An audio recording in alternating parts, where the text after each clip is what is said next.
Welcome back to Tutorial Tidbits. I'm Elizabeth St. Hilaire, and today I am going to talk about how to create fuzzy, furry collage papers.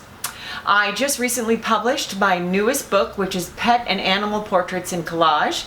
I've been teaching that workshop online and in person for a couple of years now, and the biggest question that I get is, how do I create fur with collage? Well, there are lots of different ways to create the appearance of fur. It doesn't always have to be furry paper, and I discuss that in my book and in my workshop. But sometimes when you can get a paper that has the properties of fur, it just is the icing on the cake. It's a little bit of something you can put here and there on your animal or your pet, and it just gives it that extra special bit of a furry appearance. So I'm going to show you some decorative papers or some art supply papers that I have bought. I'll give you some links to them as well. They're on my Amazon shopping page. They have fiber and fur and sort of things in them that you can pull them apart and they're fuzzy. And I'm going to show you how to paint them in a couple of different colors to sort of create or mimic fur with those specialty papers. So let's check it out. Welcome back.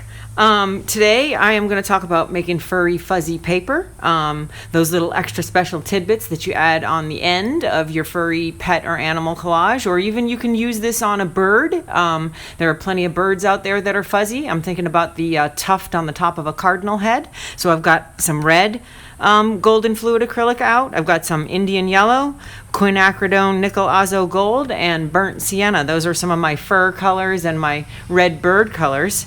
I've got a bucket of water, a paintbrush, and some great fuzzy paper that is made by black ink. Now I'm going to put a link to this on my Amazon shopping page along with other great papers that I use for my process, so that will be below the video. And this paper just is full of fibers and just makes a great fur pattern, and it comes in white or off-white, and so then we can paint it any color in the rainbow.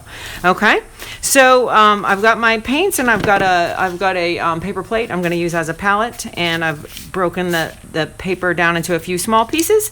And just to show you, let's start with our cardinal red. So you're going to just put the paint on the plate. You're going to add a decent amount of water. That's the beauty with the golden fluid acrylics. They maintain their vibrancy despite the water. We're going to take this piece right here and just brush it over, adding more paint as we go along.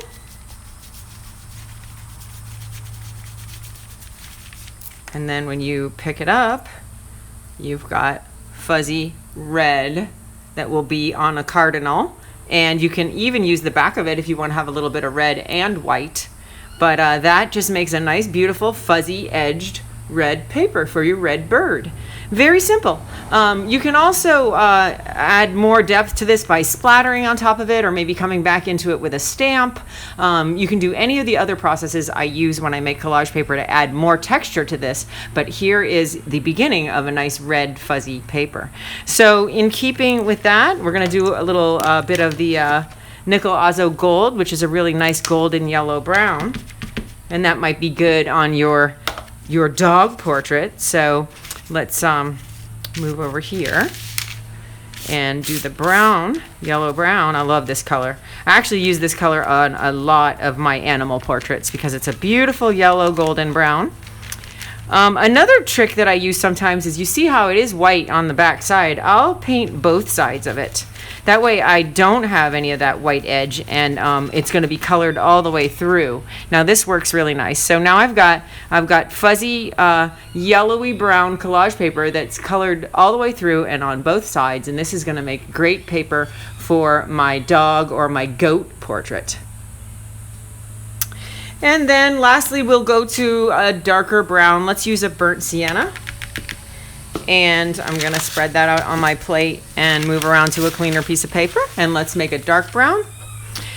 Same process, but I just want you to be able to see a few different colors. There's a nice dark chocolatey brown.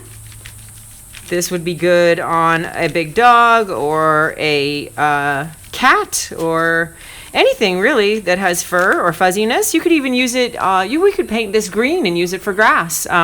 It's not just limited to fur, but it is a great textured paper. Here we go. So that's got, this one I added a little bit more paint and water, so a lot of it soaked through. But there I've got my fuzzy brown paper. So as you can see, let me get a clean space here on my messy work table. There we go. We've got brown. There you can see the nice fuzzy edge to it. We've got the nickel azo gold, and we've got the red. Beautiful combo of fuzzy, furry papers that came from one large sheet of decorative paper that I bought online, and I tear it into all these little pieces so I can get myself tons of different color fur out of that one big sheet. Thanks for being here, and happy Friday.